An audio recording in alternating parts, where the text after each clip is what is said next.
Welcome to my YouTube channel. So आज की इस वीडियो में कर रहे हैं हम हिंदी पुस्तक भाग 2, जो कि है आरोह भाग 2।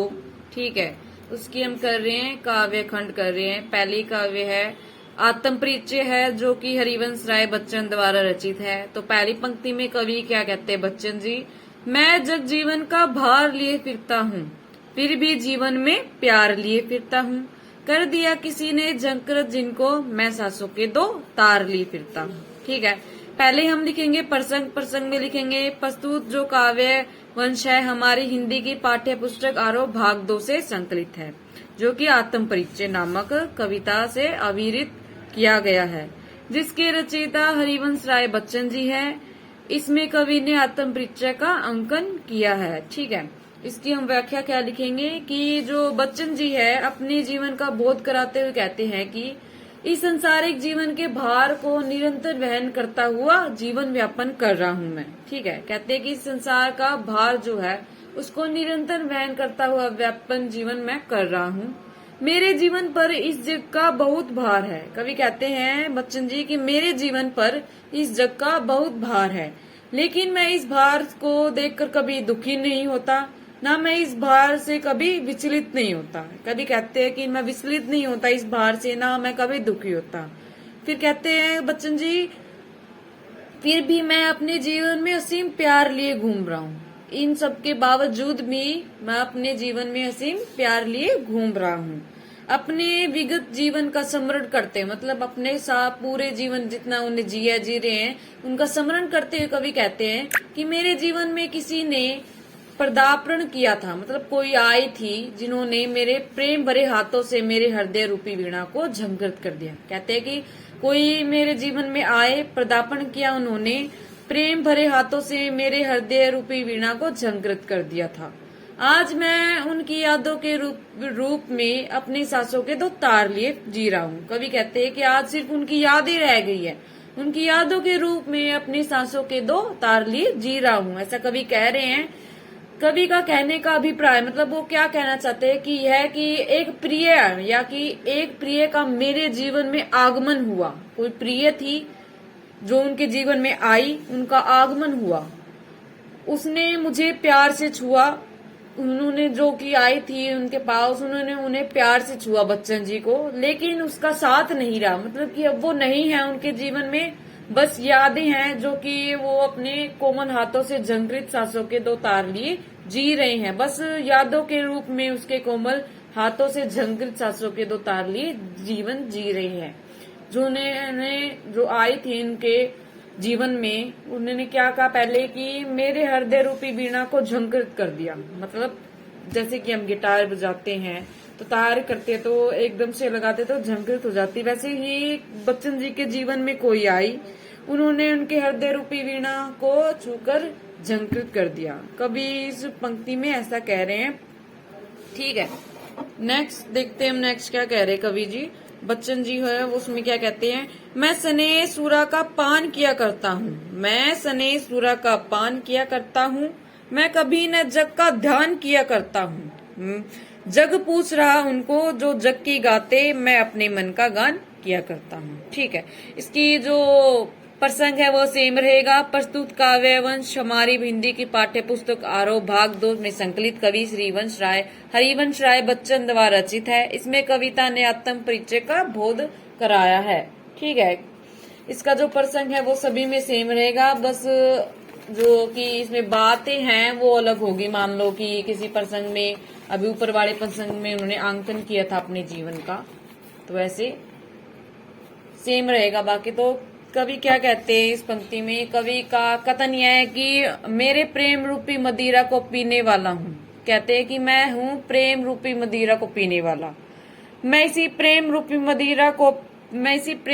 मदिरा को पीकर इसी की मस्ती में डूबा रहता हूँ। कवि कहते हैं कि मैं जो स्नेह सुराग जो है उसका मतलब है प्रेम की मदिरा को पीकर इसकी मस्ती में ही डूबा रहता हूँ। मैं केवल अपने में ही मगन रहता हूँ। कवि कहते हैं कि मुझे दुनियादारी से कोई फर्क नहीं पड़ता, मैं केवल अपने में ही मगन रहता हूँ, मैं कभी संसार का ध्यान नहीं करता। कवि क्या कहते हैं कि कभी न जग का ध्यान किया, मतलब इसका है कि मैंने कभी संसार का ध्यान नहीं करता, ना मैं करता ना कभी किया। कभी कहता है कि ये संसार स्वार्थी है, कभी कहता है कि ये संसार जो है वो सेल्फिश है, ये केवल अब उसका पूछता है जो इसका बखान करते हैं, ठीक है, और इसके अनुकूल कार्य करते हैं, मतलब इसके साथ चलते हैं, मतलब इसके अकॉर्डिंग चलते हैं। जैसा कि संसार चल रहा है वैसे हम चले।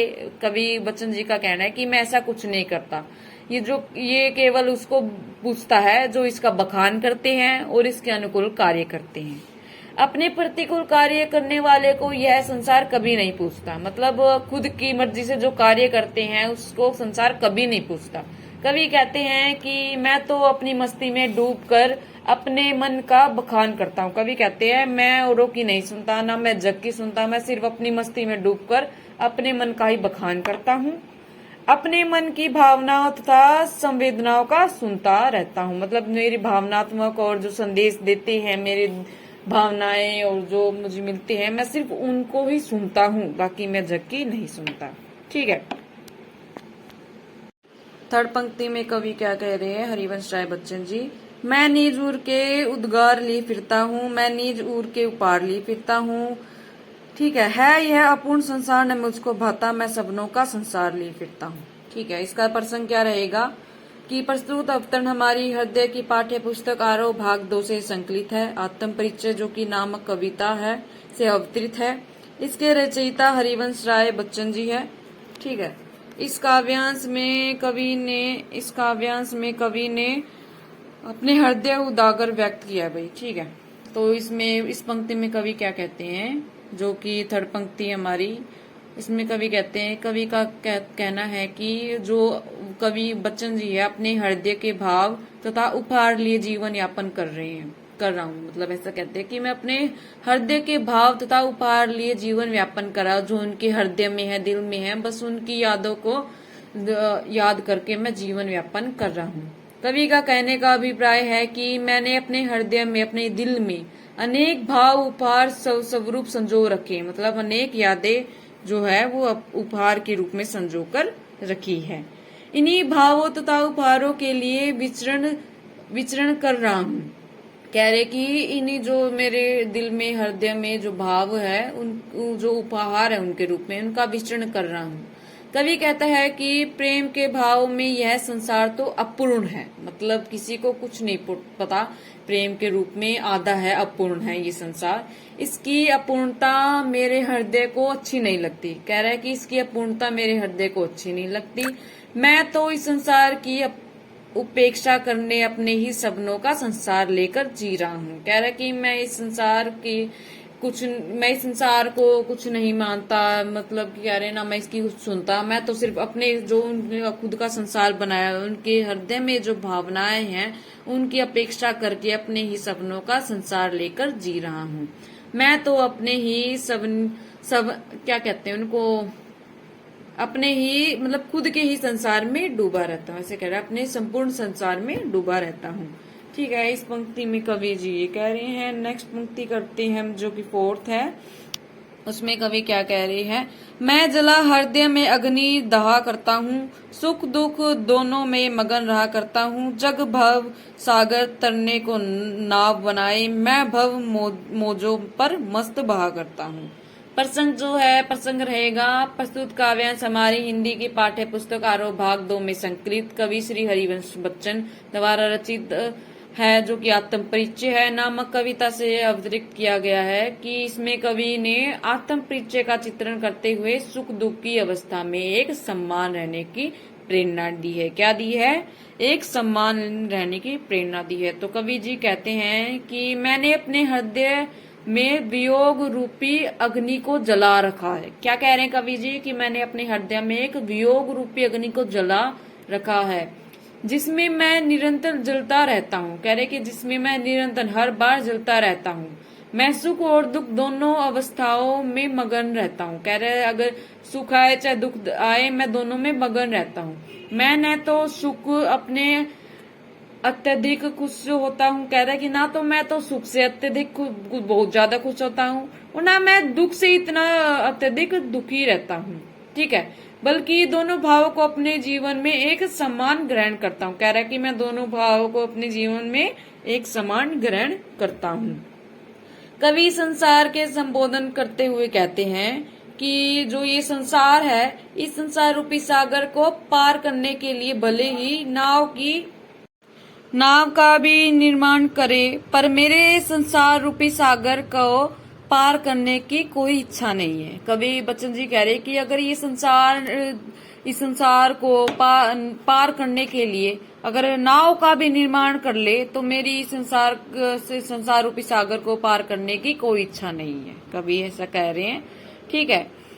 इनकी इच्छा कोई नहीं है कि अगर कोई निर्माण भी कर ले नाव का, उस संसार सागर को कभी पार नहीं करेंगे। मैं तो इस संसार की लहरों पर ही मस्ती में बहना चाहता हूँ। कवि क्या कहते हैं, मैं तो इस संसार की लहरों पर ही मस्ती में मगन रहना चाहता हूँ, मतलब मगन होकर बहना चाहता हूँ। कवि का अभिप्राय यह है कि इस संसार रूपी सागर को पार करने अर्थात मोक्ष कामना हेतु भले ही औरों को किसी अन्य सहारे रूपी नाव की आवश्यकता को, पर मुझे किसी अन्य की कोई आवश्यकता नहीं है। कह रहे कि अगर मोक्ष कामना के लिए भी अगर औरों को किसी अन्य सहारे रूपी नाव की आवश्यकता है तो वो मुझे नहीं है, कोई आवश्यकता नहीं है। मोक्ष प्राप्ति की कोई कामना है, मैं तो इस संसार को लहरों पर बहना चाहता हूँ। कह रहा है मोक्ष प्राप्ति की भी कोई कामना नहीं है, मैं इस संसार की लहरों पर बहना चाहता हूँ। ठीक है। 5वीं पंक्ति में कवि क्या कहते हैं कि मैं यौवन का उन्माद लिया फिरता हूँ, उन्मादों में अवसाद लिए फिरता हूँ, जो मुझको बाहर हंसा रुलाती भीतर, मैं हाय किसी की याद लिए फिरता हूँ। ठीक है, कवि पंक्ति में ये कह रहे हैं। अभी हम इसके प्रसंग करेंगे। प्रसंग क्या रहेगा, प्रस्तुत पद्यांश हमारी हिंदी की पाठ्य पुस्तक आरोह भाग 2 में संकलित है। आत्म परिचित नामक है, जो कि कविता में अवतरित किया गया है कि जिसकी रचयिता श्री वंशराज जी बच्चन है। ये हालावाद के परितत्व कवि माने जाते हैं। ठीक है, इस काव्यवंश में कवि ने अपने जीवन का आंतरिक पीड़ा का चित्रित किया है। क्या किया है, अब अपनी पीड़ा का चित्रण किया है। जो ये पंक्ति है इसमें कवि कह रहे हैं, मैं यौवन का उन्माद लिए फिरता हूँ, उन्मादों में अवसाद लिए फिरता हूँ, जो मुझको बाहर हंसा रुलाती भीतर, मैं हाय किसी की याद लिए फिरता हूँ। क्या कहते हैं, पर व्याख्या क्या रहेगी। कवि कहता है कि मैं तो अपने जवानी का जोश लिए जी रहा हूँ। कवि कह रहा है कि मैं अपनी जवानी का जोश लिए जी रहा हूँ। इसी जवानी के पागलपन में अनेकों दुख समाये हैं। कह रहे इसी पागलपन की जवानी में अनेकों दुख की मस्ती और जोश है जो कि समाये हैं, जिसमें मस्त होकर मैं जीवन यापन कर रहा हूँ। कह रहा है कि उसमें मैं मस्त होकर जीवन यापन कर रहा हूँ। इसी जवानी के पागलपन में जो उनके दुख सुख है, उनकी मस्ती में होकर वो जीवन यापन कर रहे हैं। कवि कहते हैं कि मैंने जवानी में किसी से प्रेम करके उसकी यादों को अपने हृदय में संजोया था। कह रहे हैं कि मैंने जवानी में किसी से प्रेम किया और उसकी यादों को हृदय में संजो लिया। देख लो भाई कवि कैसे थे। ठीक है, उसकी यादों को सजो लिया। आज उसकी यादों को अपने हृदय में सजाकर फिर रहा हूँ। कह रहे कि आज उसकी यादों को अपने हृदय में, अपने दिल में सजाकर फिर रहा हूँ। मतलब कि वो अब नहीं रहे, जिसे मैं हृदय में अपनी यादों को सजाकर जी रही हैं। ठीक है, ये यादें मुझे बाहरी रूप से हंसा देती। कह रहे कि बाहर से तो हंसा देती है, लेकिन जब अंदर ही अंदर आंतरिक रूप में रुलाती है। ठीक है, मैं अपनी प्रिया की यादों को लेकर जीवन जी रहा हूँ। कह रहा है अपनी प्रिय की यादों को लेकर जीवन जी रहा हूँ। इस जहां को मैं बाहर से भले ही हंसता दिखाई दे रहा हूँ। कहता है कि मैं बाहर से तो उसकी यादों को याद करके हंस लेता हूँ, हंसता हुआ दिखाई दे रहा हूँ। ठीक है, लेकिन मैं हृदय से रोता रहता हूँ। उसकी यादों आज भी मुझे सताती रहती है। कह रहा है कि मैं उसकी यादों में रोता रहता हूँ और आज भी मुझे उसकी यादें सताती रहती है। सिंपल सी है ये, मतलब सिंपल सी पंक्तियां है जो कि पढ़ते पढ़ते भी कुछ समझ आती है। वैसे मैंने आपको बता दिया है, सिंपल सी बात थी इसमें। तो नेक्स्ट करते हैं हम, जो कि 6 पंक्ति, उसमें कवि क्या कह रहे हैं। 6 पंक्ति में कवि क्या कह रहे हैं, कर यतन मिटे सब सत्य किसी ने जाना, नादान वही है हाय जहां पर दाना। फिर मूड ने क्या जग जो इस पर भी सीखे, मैं सीख रहा हूँ सीखा ज्ञान भुलाना। ठीक है, इसमें प्रसंग क्या रहेगा?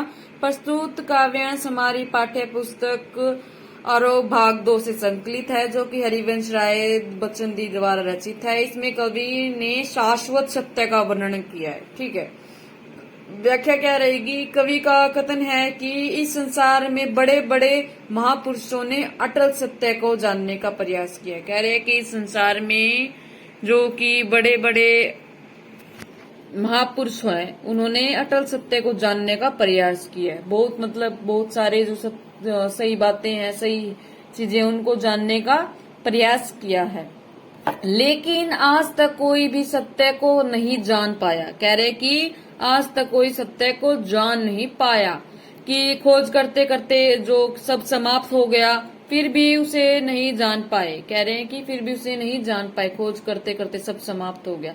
कभी कहना चाहते हैं कि जो संसार है में आज तक कोई भी सत्य को पहचान नहीं पाया। कवि का मानना है कि समाज में जहाँ पर अक्लमंद या समझदार लोग रहते हैं, वहीं पर नासमझ या मूर्ख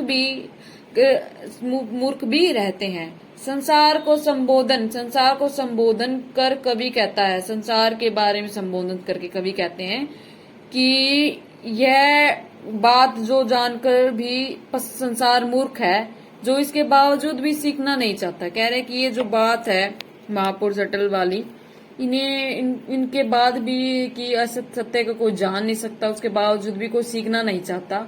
मैं तो भूले हुए ज्ञान को सीखने का प्रयास कर रहा हूँ। कह रहे हैं कि भूले कैसे मैं भूल जाऊं, वो जो प्रिय की यादें हैं उनको भूले हुए ज्ञान को भुलाने की सीखने का प्रयास कर रहा हूँ। कहने का भाव है कि अटल जी सत्य बुद्धि से परे हैं, उस परम सत्य को कोई भी विद्वान या बुद्धिमान नहीं जान सकता। इसमें कवि जी ये कहते हैं। ठीक है, आगे पंक्ति करेंगे हम नेक्स्ट वीडियो में। Thank you to watch my blog. Thank you so much.